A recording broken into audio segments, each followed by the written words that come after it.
And so we have come to the end of 2024, which of course means that the brand new Wallace and Gromit film is just around the corner. But before I rewatch the entire Wallace and Gromit franchise, I suppose I should do this first. Alright, here we are again. Quite a few more books to look over, as per usual. A little over 30 books to go over. Didn't quite reach my heights as last year, but that's okay, because last year I was kind of tweaking. I don't know what was going on there. Obviously, this is part 2. If you want to know all about these rankings, you can go check out the video I did. I believe that was in June. And we are just going to jump back into things with Yumi and the Nightmare Painter. There's another one of Brandon Sanderson's standalone secret projects. This was very shonen rom-com anime coded, and I know that's very specific, but if you've read or seen those before, you probably get what I'm talking about.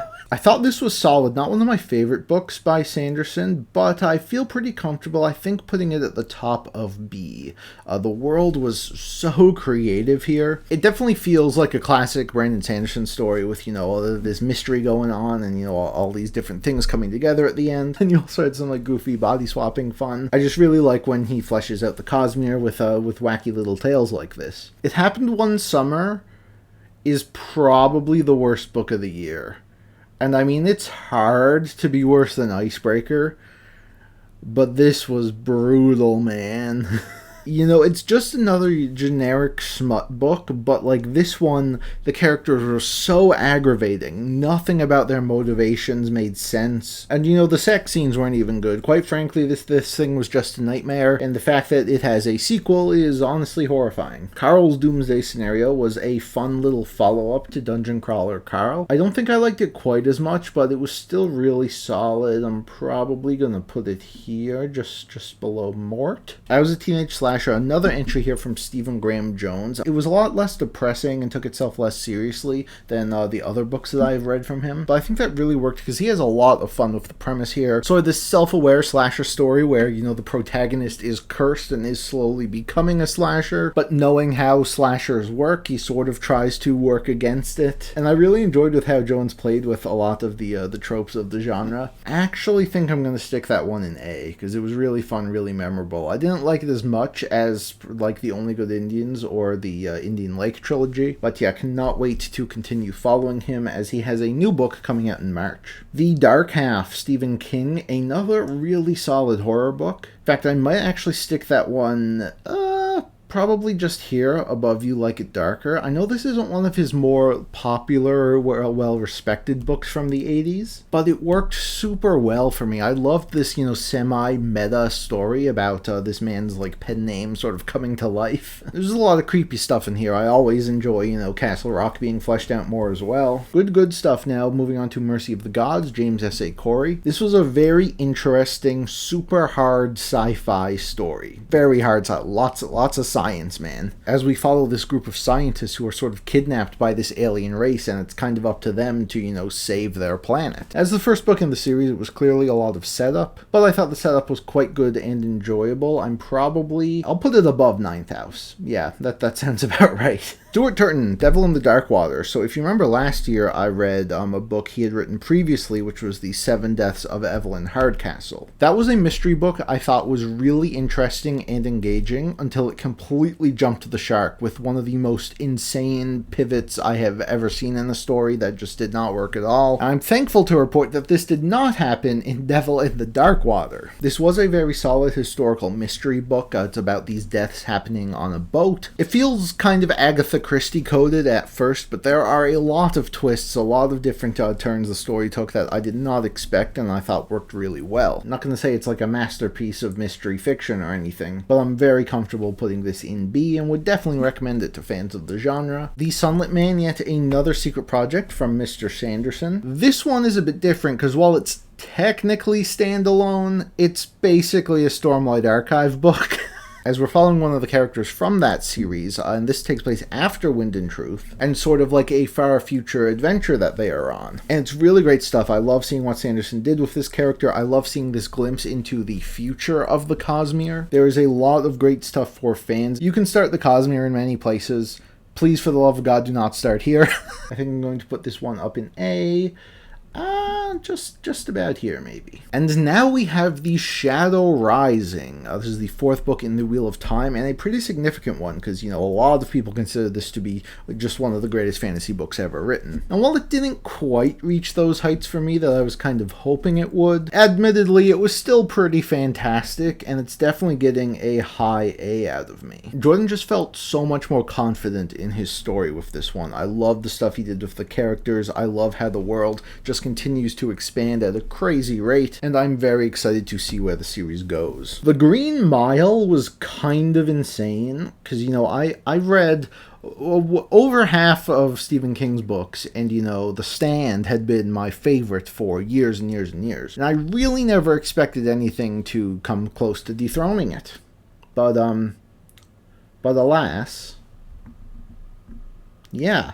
The Green Mile kind of blew me away. It's such an engaging, tragic story. It has, some of King's best characters ever. I think, honestly, his best writing ever. The story is just so fantastically paced. The ending is so poignant and wonderful. This book really reminded me why King is one of my favorite authors ever, and this was definitely one of the absolute highlights of his bibliography for me. What you're looking for is in the library is like this cute little wholesome slice of life thing. I was personally not super into it, though, it was fine. It was cute. I think if the premise sounds interesting to you, you'll probably get something out of it. But yeah, wasn't feeling it all that much. Also wasn't super big on the latest book in the Percy Jackson series, Wrath of the Triple Goddess, while I really liked last year's Chalice of the Gods. Mainly because while it was still, this kid-friendly, goofy adventure, it was tackling a lot of, more mature themes that I found just really fascinating to explore with this series. But this book sort of drops that and just becomes like another generic goofy adventure with nothing else to say, really. It was still fun, hanging out with the characters and,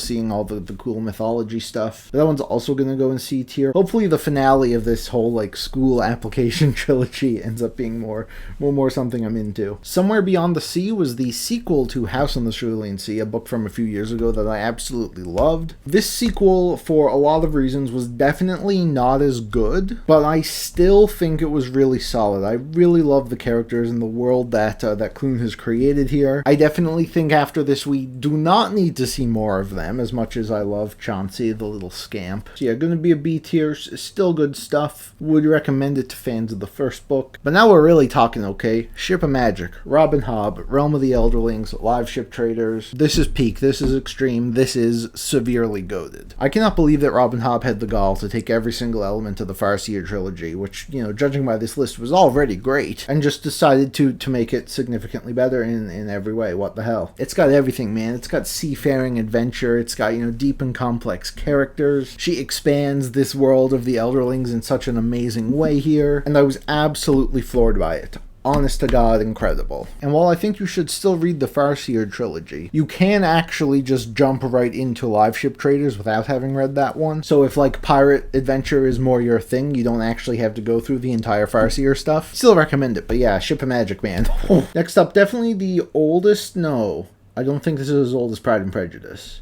One of the oldest books I've read this year, Frankenstein, of course, the classic from Mary Shelley. This is one that really surprised me just with how different it was from, the classic pop culture portrayals of Frankenstein. But I did really enjoy it, and I really, really respected it, so I'm going to put it in A tier here. It's a pretty short book, but it really is fascinating, and I also really enjoyed, the context of having, 200 years since this book. It was kind of cute to just see how stuff used to be like back then. And I will give it credit, because it also had some pretty creepy stuff in it, which, for the early 1800s, it was probably pretty nuts. Now, my roommate is a vampire. It might actually dethrone Ninth House as the biggest surprise of the year. This thing was an absolute blast, and Frederick J. Fitzwilliam, 200-year-old vampire, is the absolute GOAT. I will look any fantasy fan in the eyes and say, yes, it is better than Robert Jordan. The main difference between this and a lot of the, garbage book talk smut that my book club is always making me read, aside from one chapter, it didn't really focus on the sex and more so focused on making this, a fun little memorable comedy book. Genuinely some laugh out loud moments here. Now, like, if you don't usually read books like this, I'm not really going to go crazy about recommending it to you. But yeah, I have absolutely zero shame in saying that this is a certified banger. Horror Movie by Paul Tremblay was a book that I really loved the vibes of. Really cool and creepy story about, like this old canceled horror movie from the 90s that sort of has become a cult hit. And we're sort of jumping back and forth in the timeline of seeing how all of the things play out. I just kind of wish it was more. Like, the ending kind of left a sour taste in my mouth because I didn't really know what was going on with it. And I think the characters could have been fleshed out a lot more. But overall, I still had a good time with it, and it is so short. I think if the premise sounds interesting to you, it's definitely worth a read. Next up is Needful Things, a big old Stephen King classic that I took out just in time for Halloween. And it's a book I really enjoyed, but I didn't really see what a lot of other people see in it, because a lot of people consider this to be one of King's bests, and it definitely had some elements that are among his best, namely, I think Alan Pangborn, who was also in The Dark Half, is a fantastic character, as well as the villain of this book, Leland Gaunt. I just think everything else was good, solid King stuff, which I really enjoy, but there are a lot of his books that are like that, and this one didn't really make the massive impact I think it could have, but I am still very comfortable giving this a nice healthy B here. Now, Sundial, a book from Catriona Ward. If you remember last year, I read The Last House on Needless Street, absolutely loved it, and I honestly loved Sundial just as much. This is an easy A tier for me. I might even put that above Assassin's Quest here. It was an absolute banger. It's the story of this mother and daughter. The mother realizes that the daughter may be a psychopath. So we're on this very twisty journey where we're also learning a lot about the mother's past, and I just loved how it all played out. It was so excellent. I still don't know if I like this as much as Needless Street, but if you're looking to get into Catriona Ward, I think this is a fantastic place to start. Now we are cooking, fellas. I've been heavy into my Abercrombie era these past few months, and we're going to start this all off with The Heroes. Another absolute knockout banger home run. Abercrombie once again changing up the formula of these books, and he's giving us a nice thick, chunky book that just spans the entire length of a huge battle that happens during a pivotal war. And we're following several different characters on different sides. Easily has the best action he's ever done, has some of the most memorable and incredible characters, some returning from previous books, a lot of them new. I don't think I liked it quite as much as Best Served Cold, but it's still absolutely an S-tier read for me. Notes on an Execution, not one I think I've talked about on this channel yet, but it was a really interesting book about this serial killer who is about to be executed, and we're sort of following him on the last day of his life, while we are also getting glimpses into the lives of other people that he has affected, and we learn why he is the way he is and about his victims. And it was overall like a really solid sort of contemporary thriller. I'm probably gonna stick it under Ninth House. Ninth House is really climbing up this B tier, man.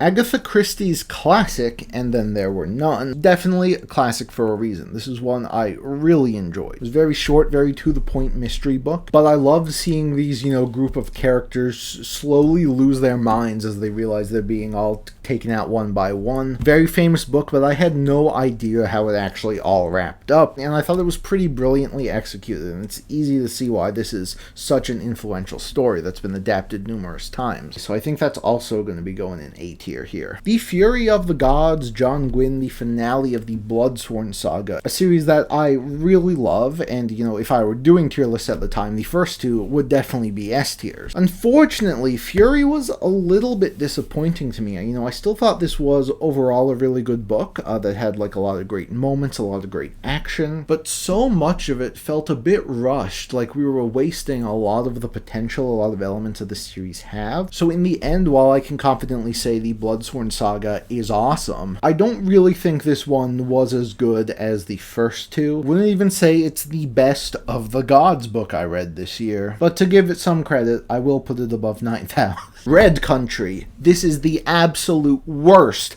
First Law book. As such, I'm going to be putting it above The Shadow Rising.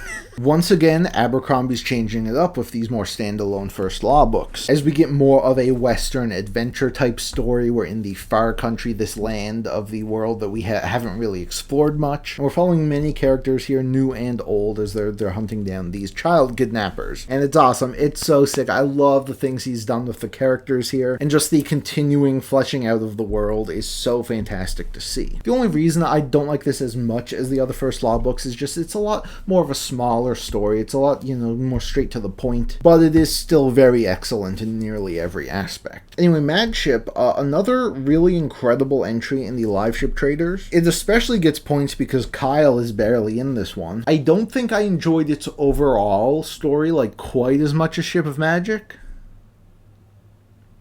Who am I kidding? Yeah, I did. This is going just next to it. The series is so good, man. The way the sequel elevates so many of its characters is just I'm so excited to see how this all wraps up, man. Wow. I would absolutely hate to be, on a Mad Ship. But goddamn do I love reading about them. Make My Wish Come True. Rachel Lippincott, an author who I've actually read before with book club, and this was another, Christmas-themed book club book. It's a light, fluffy romance story about this girl who's a famous star and comes back to her hometown for, PR, and sparks up a romance with her old childhood friend, and the back of this book describes it as Netflix-esque, and, yeah, it's a sickeningly sweet, wholesome, inoffensive romance book, and I just did not care for it at all. I'm sure people who are into that type of thing, who live for the tropes, will probably be into this, but no, I could not be asked with this one, unfortunately. I've also know this after reading more than one of this author's works, because she also co-wrote it with her wife, and whenever those two do that, the two main love interests are obvious self-inserts. And they have done that several times, which I can't even knock. I just think that's really funny. What these cute, bubblegum nonsense romance books really need to get me on board is a little bit of hatred. A little hatred is the beginning of the new era of the First Law, the Age of Madness trilogy. And it's one that kind of killed me on the inside. Joseph, what have you done? This is a sort of next generation style book where we're following a lot of the children of the main characters of the original First Law trilogy, which is something that historically doesn't always work, but I mean, Joe just knocks it out of the park here. All of these new characters, absolutely incredible. All of the returning ones, so fantastic to see. But one thing that was noticeably different about A Little Hatred compared to all of the other First Law books was just how fast-paced it was. How many insane things happen in this book. I actually couldn't believe it, because, most of these I find to be rather, slow burn, character focused. And while this was still very character focused, the plot was firing on all cylinders. And it leaves me to say this is absolutely another supremely goated entry in a series that is just easily becoming one of my favorites of all time. Or rather, has been one of my favorites of all time and just continues to cement itself as that. Unfortunately, I'm going on vacation. I'm recording this early, and I do not have these 5 books at the end here finished. So I will hand it off to my future self, where I have hopefully completed my goal. Alright, I'm here from the future, and do not worry, we are all still here. We made it. Unfortunately, what didn't make it to the end of the year was The Wisdom of Crowds and Fires of Heaven. I tried, but I just couldn't. I started them. I couldn't do it, man. Yes, I gave myself an ultimatum. Yes, I'll be addressing it later. Kill me now. Anyway, Sharp Ends is a short story collection set in the First Law universe, and it's one I thought was pretty solid overall. I generally think Abercrombie is better when he has a lot more time to, flesh out his stories, so none of these I thought were particularly amazing, but it was nice to catch up with some of the characters. It was nice to meet some new ones, and there were definitely a couple standouts. Notably, the last one was really solid, and I think it tied into the original trilogy very well. Probably feeling like a mid-B tier on that one. I don't think it's necessary to read if you're going through the series, but for sure a nice companion piece to it. Wind and Truth. 1,327 pages, man. My Jesus. Obviously, I'm going to have a much bigger video on this in the new year because I have a lot of thoughts, a lot of things to say about one of the most anticipated fantasy releases of the year. What I can tell you is that as the climax of the first arc of the Stormlight Archive, it definitely delivers. I found it to be shockingly fast-paced for a Stormlight book, which was good because it's the longest one. And it just has a lot of the stuff I come to know and love from the series. At the same time, it does have a few issues that keep it back from the S tier, from me calling it one of Sanderson's best books, but I was definitely pleased with it, and I do think it was slightly better than Rhythm of War. So yeah, we're gonna go here for now. Obviously, again, a bigger video coming in the future. The trouble with Peace should not exist. Books should not be this good. I think it should be a crime.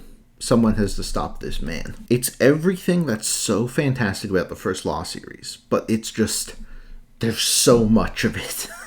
The character drama in this one is incredible. It's the best Abercrombie has done in that regard. And I still don't know if I think this is better than Last Argument, but like, The Age of Madness is taking me out. I cannot wait to finish this up very soon in the new year. Wow. It's gonna go up to the number 2 spot for now. Yeah. And last, but absolutely not least, Cat Kid Comic Club. So this is a spin-off of the Dogman series by, the GOAT, the Giga Chad, Dave Pilkey. It was a masterpiece. I mean, who am I kidding here? This was a really wild read because, like, I grew up with Dave Pilkey. I know his humor so well. And coming back to it was, like, one of the most nostalgic experiences I've ever had.